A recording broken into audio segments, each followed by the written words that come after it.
Alright, we got one big boy, which it almost feels like I could rip that with my hands and it's all by hand, but let's just do that. That should allow me to get this open, start this and just finish it.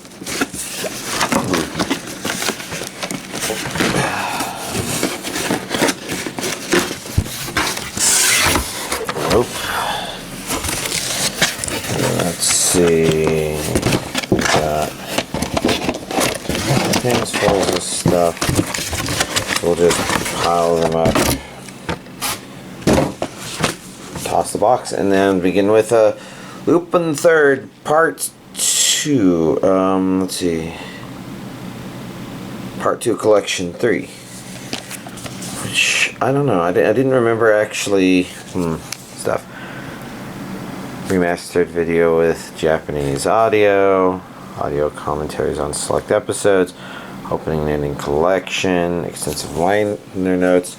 Down here I see the audio is Japanese with English subtitles, and I don't think I had this one before. Like maybe only part of the series got dubbed and or released on DVD Blu-ray. I don't know. Let's see. Ooh. And on the inside we have a completely different cover from the slipcover, which is always really nice. As you can see, I was smart enough not to throw away the plastic until I got the sticker off. That said, this plastic is really cold. It's almost like it's been 40 degrees outside, or more like in the 40s, so it's 2, 3, 4, 5 discs, 6 discs. So let's just make sure disc 5 gets back in here and hope for the best in terms of quality. It's a reversible cover in case you don't have the slip cover or prefer the slip cover within the slip cover. Not sure who you are, you freak. Beyblade V. No, just Beyblade? That's a diamond.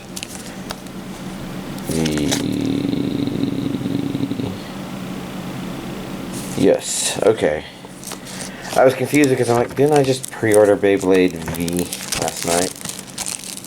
But the answer is probably, and this one is not the same as that one, which is what we would expect. It's just that that diamond kind of looked like a V. Damn it. Next time I let go of it. Anyways, no, we're going to take it off from this side.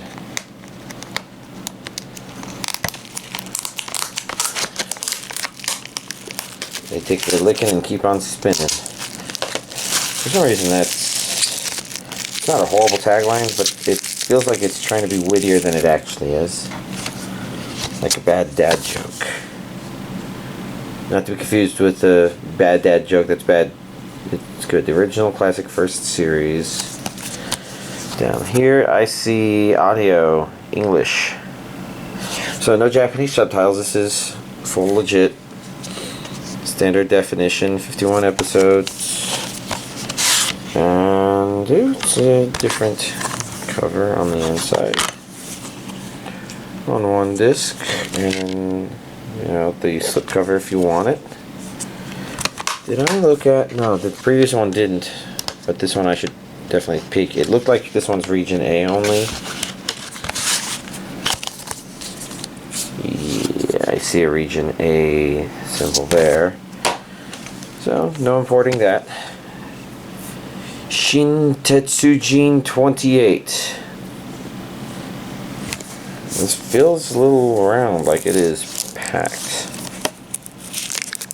This is the original, the complete 1980s TV series in the original Japanese language, which is pretty neat. You're seeing down here.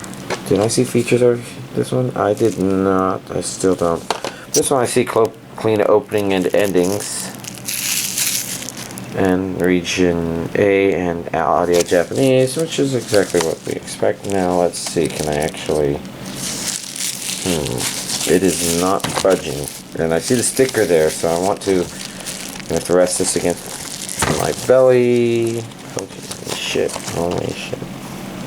This thing's not coming off. I think it's really stuffed in there.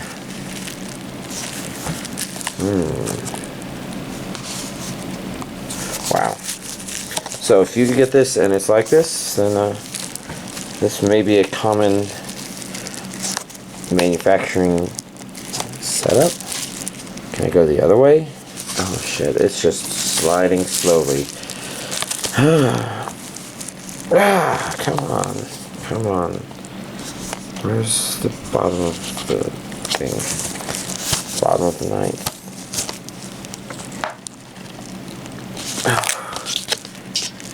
And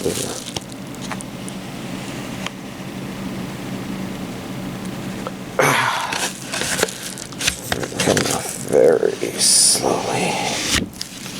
I'm not even sure if I'm going to be able to put that back on. Alright, now that that's off. Well, it's the same cover underneath. Alright.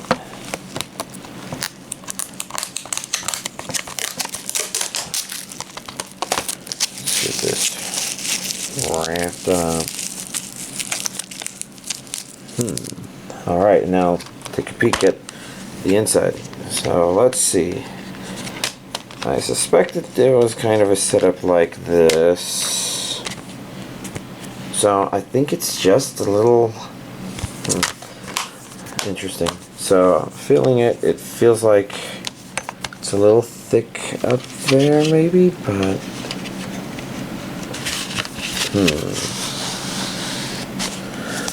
wow, that's still kind of tight fit. Go back on, but not as tight as before. Next up we have The Night Is Short Walk On Girl Blu-ray DVD version.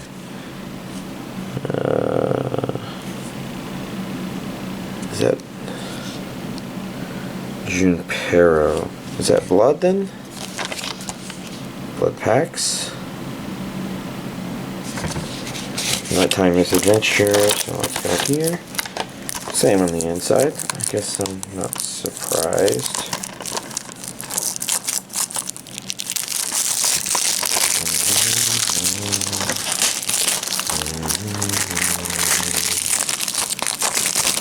There we go. I just have to be careful removing that part. Okay, from the back, what can we find out? Bonus features, interview with director Masaki Yusa, trailers, TV spots. Okay, that's good. He's the same guy that did Kick Heart, if I'm not mistaken. Here we have the DVD version. Here we have the Blu-ray version. And on the inside, all names.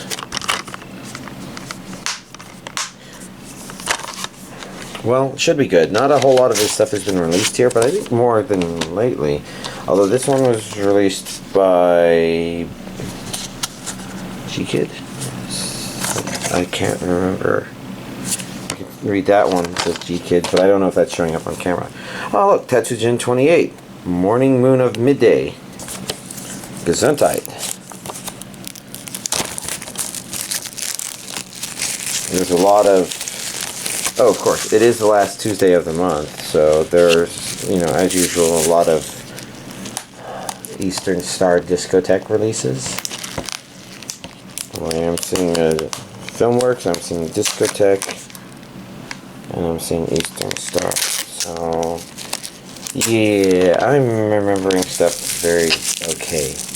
Not good, okay. Names and stuff. Anyways, if we take a look at the back, oh, this one has 3 choices of Japanese audio. Good. Unlike Hit Detective and Giant Robot can save post-war. Anyways, we have under features, we have the teaser, the trailer, and the TV spots. Same underneath as it is on the inside. I think that's kind of expected. Morning Moon of Midday, Morning Moon of Midday. Oh, this is a Blu-ray DVD combo pack. So that's the DVD. That's the Blu-ray. Cool beans. Has been. Ooh, next up we have Girls Last Tour. Limited edition version. Let's take a look. I see Region A, all 12 episodes on 2 discs, English audio, Japanese audio, all good options. Special features, we have Japanese commercials, promos, clean opening and clean closing animations. So, I've seen somebody wearing an avatar from this on VR chat, so I'm curious. Let's see. Yeah, the glue stuck here, so I'm going to get that off. This is some particularly sticky glue, so I'm going to put it there.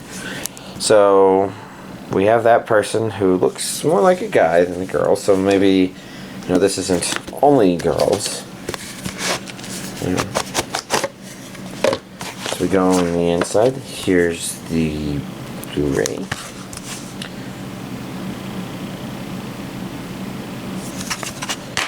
And then we got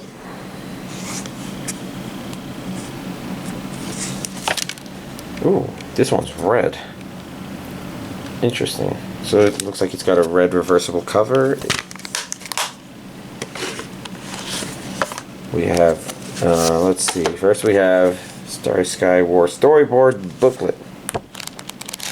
Yeah, just flipping through it real quick. Look at all that storyboardy stuff. Oh, I guess I was looking at the side here off camera. Do I do that a lot? Here we got the special booklet. This is the very last story that had everything come to an end. I don't know what that's referencing exactly, since I haven't seen it before, but curious. Let's see, is that a battleship? That's a city. Girls' Last Tour, Sentai, extras. So I guess the order of this thing doesn't matter much. Okay. So we've got some stickers. And some dog tags. Well, I guess you can't call them dog tags if it's a single one. I don't really know. That would be something that I guess any of my subscribers who have served in the military might be more inclined to answer than I. Feel free to tell me how wrong I am. Right now I'm too tired to not disagree with that idea. Of course, maybe that's me usually, but I'm just splitting hairs by bringing it up that way. Alright. There we go, they kind of almost don't pack in there. Then last but not least, we have the ancient Magus bride. Or is it pronounced Magus? I thought of maybe looking it up before. I guess I forgot to actually do the looking up part. So, let's try to read the chicken scratch down here. It's not really chicken scratch, it's hard to... So it's region A and B. I see an English dub, Japanese with English subtitles, whereas extras include the ancient Magus bride, those awaiting a star, parts 1 to 3, Twitter Q&A, episode commentary, textless songs. Cool. So now we can take that off. Oh jeez, that's a neat picture. There's some really interesting artwork. Ooh, it looks like a book. That seems very intentional. I mean, I have to admit, I don't know anything about this show, but it looks neat. She looks more like a bride in that one. And if that's her, she doesn't look like a bride there. But it's got episodes, so the 12 episodes, and the extras. Let's see. I'll put this down here. It looks like it's a reversible cover on the inside. We've got the 1. We've got the 2. Based on...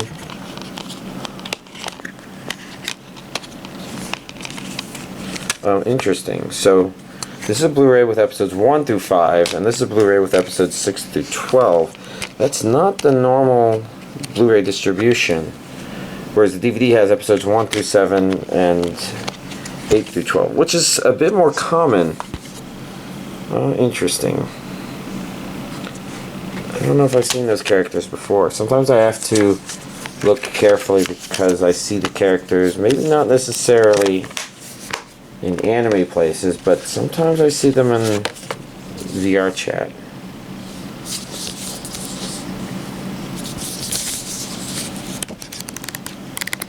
Quickly going through the booklet. Looks like a lot of our standard stuff.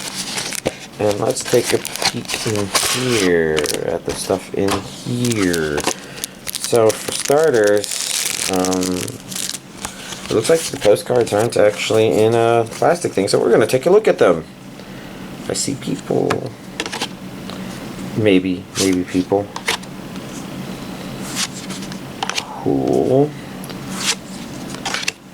Oh, that's a little warm. I want to be drinking hot chocolate. Fire pit thing. This, am I going to put that back in or not? Well, let's take a look. So I think for these cloth things, I'm okay with taking a peek and maybe not even returning it, because there's a part 2, I think, that comes out at the beginning of April, which means that this one box will be used for both, so don't need to keep the extras. And it's a cloth version of, this image, which is pretty cool. Alright, let me put this, instead of, no, I guess for the time being, I'm going to set this aside. We're going to take these, and I guess I'm going to put this in here, and then this in here, and here's this week's anime DVD collection update. So, first up, I watched Land of the Lustrous, and it's actually really neat. And it's kind of interesting because it was entertaining to watch, even though there are some very glaringly obvious flaws with it. Some good examples of that include when it comes to you watching it and you saying, okay, story, what are you trying to tell me? It feels very flip-floppy. Like, you don't know why it sets certain things up, and even when it ends, you're like, I don't know if it was still done right. But at the same time, that didn't stop you from wanting to watch it, even though you felt that. It has good things going for it.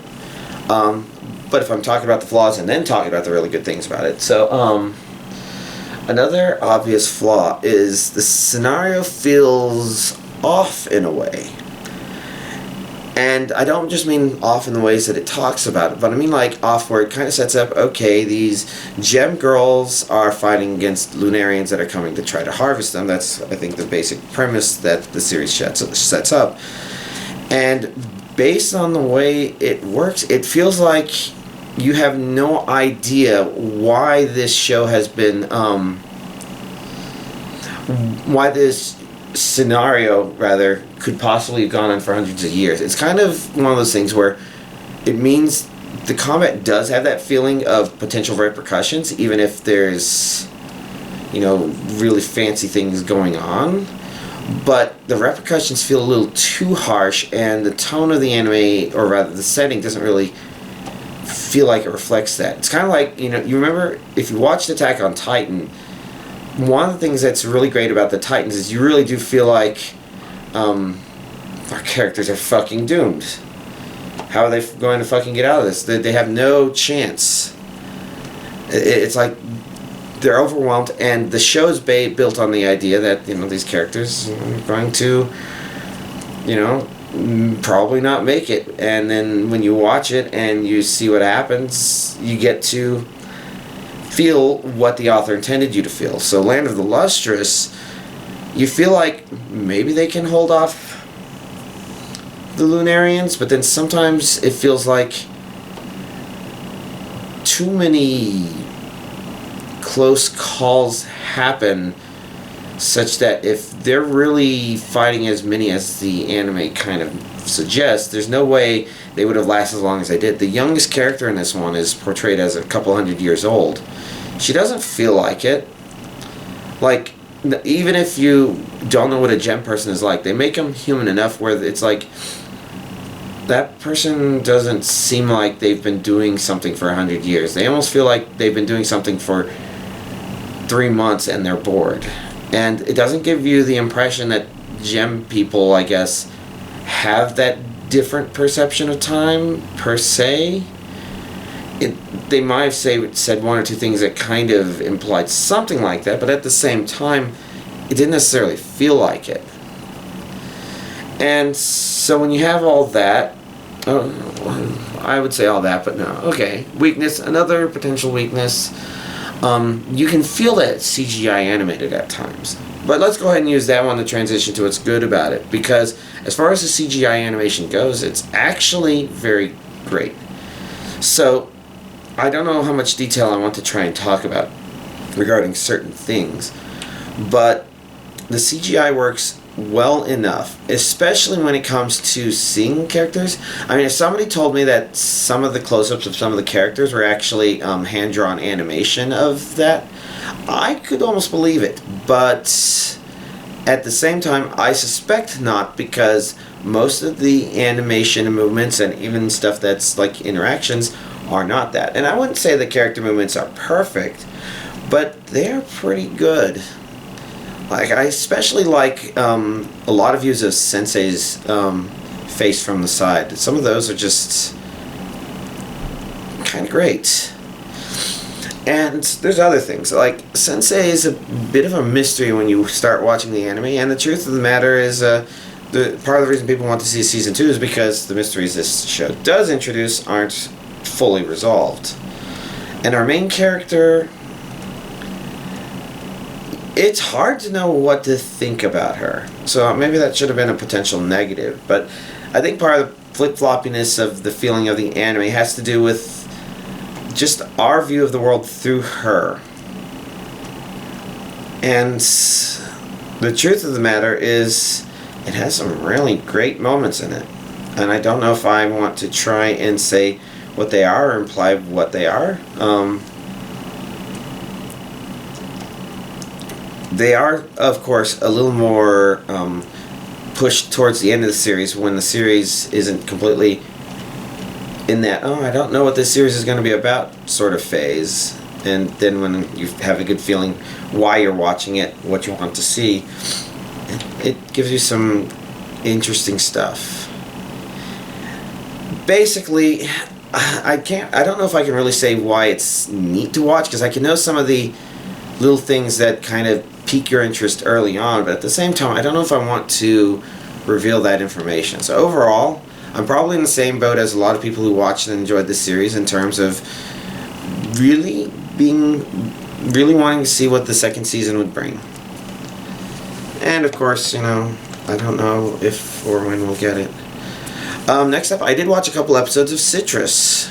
A couple episodes mostly because I guess I started watching the first episode. Main girl had a kind of attitude, not nothing unwatchable, but just kind of stuck up, egocentric, maybe.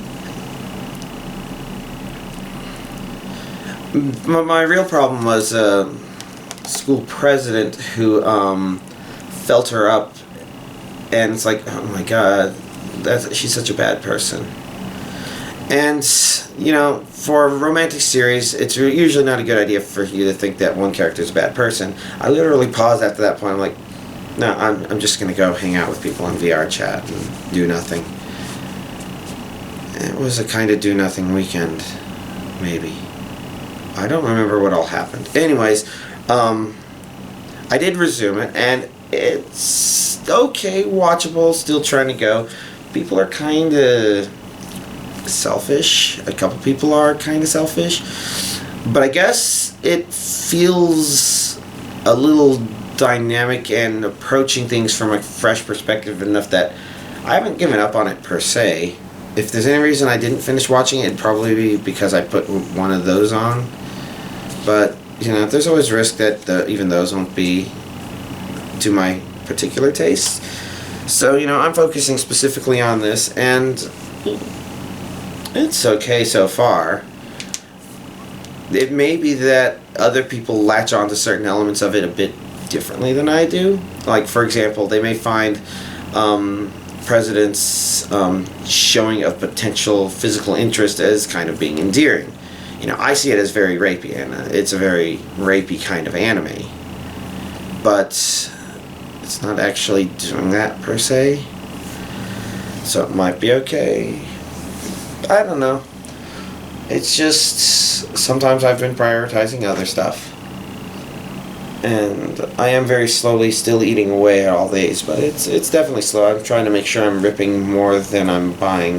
This is a kind of big week, so I guess I should get to fucking ripping. Anyways, other stuff. Let's see. Last night I actually watched Shrek 2, and I guess, well, part of that was somebody on VR chat played the entire first Shrek movie, audio only through their microphone, and I watched it. I listened to it, and because the group of friends I was with was doing that, it's just like, yeah, I've been meaning to rewatch it and get a good feel for it, and I don't know if that really counts, but I can say that when it comes to listening to it audibly, it's an okay movie. You know, it's got some dialogue that I at least kind of find entertaining, and watching Shrek 2 wasn't as bad as I remembered. Like, there's this kind of frustrating element that it does have that for some reason didn't faze me this time. In particular, the way Fiona acts near the beginning of the movie is very selfish. I mean, she's calling Shrek selfish, but it's kind of interesting because the first Shrek movie is pretty much about how he doesn't care what she looks like because he accepts her for who she is. And if you think about it, Shrek 2 kind of begins with Fiona not accepting Shrek for who he is. Like, she doesn't care what he looks like, but she's blaming Shrek for things that kind of suggest she's not trying to see things from his perspective, period. Especially in regards to how big of a dick her dad was. And they kind of take a couple steps back from that a little bit later, and I didn't remember that they had done that, but at the same time, again, for some reason it just didn't faze me as much. Maybe because a part of me remembered that the movie doesn't really harp on that. That's kind of more of a setup for where it's going. So it's, I think, a bit of a fumble, but it's not the kind that really changes the movie. And outside of that, I actually thought Shrek 2 was actually pretty entertaining and engaging to rewatch. So people who say that Shrek 2 is a perfect sequel because it builds upon the world and the themes from the first movie, it doesn't undermine the first movie, all that stuff, you know, I think they're right. At the same time, I wonder if something about the jokes are in a Shrek 2 are maybe also a little bit more, a little less cultural. Like, I could see Shrek 1 kind of getting worse off the further in the future we go and people get less and less of the references, maybe. But Shrek 2, even though it had some of those in there, didn't feel like it relied on them maybe as much. And the first one didn't rely on them too heavily either, I guess. I mean, maybe from a comedic perspective it did, but from a storytelling perspective, it didn't need them as much. And some of the things just kind of come off silly even if you don't get the references, I think. So, an interesting foray. I'm not going to watch Shrek 3 and 4 because I know Shrek 3, I kind of understand why it wrecked the series. It's kind of an opposite of, so instead of being one of the best sequels, it's an example of one of the worst sequels maybe. And I don't know about Shrek 4, but I'm not going to watch that unless I watch Shrek 3, and I'm not prioritizing Shrek 3. If somebody else watches it, I might watch it with them, but for the most part, I've got other stuff to do in theory. So, for example, I watched Batman and Mr. Freeze: Sub-Zero, which is the other Batman the Animated Series movie, and it's okay. I'd say there's kind of two kind of glaring problems that prevent it from being awesome, and so I think Mask of the Phantasm might be the better of the two. But those two things are, first of all, we didn't get any glorious Mr. Freeze monologuing, cynical monologuing.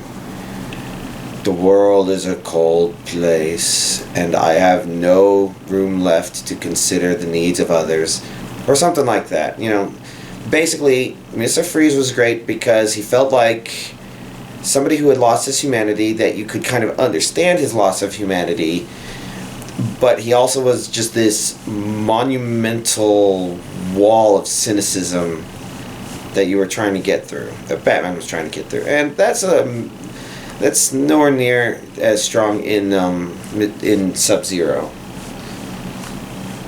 And the other one is the polar bears.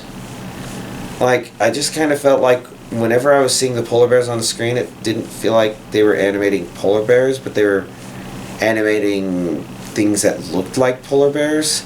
Like the way they were swimming underwater, their behavior elsewhere, the animation and the behavior just all felt weird to a distracting degree. So most people might not have that problem, but it's an interesting thing.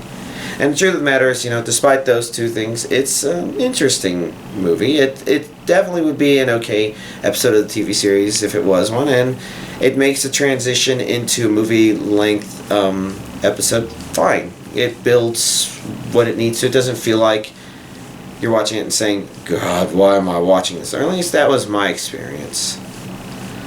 So, other things. Can't think of anything else. I did play a little Monster Hunter. Mostly trying to prepare for us trying to take on the regime again tonight, which my brother may be more on top of things in that regard, because he's been, I guess, practicing against it, whereas I was just at the point where I could use some Devil Joe Hard Fangs to level up a weapon slightly more and give us an edge. But I don't know. I still don't, I'm not looking forward to fighting the regime. Oh well, that's all stuff. I can't think of anything else to talk about, so y'all have a nice week.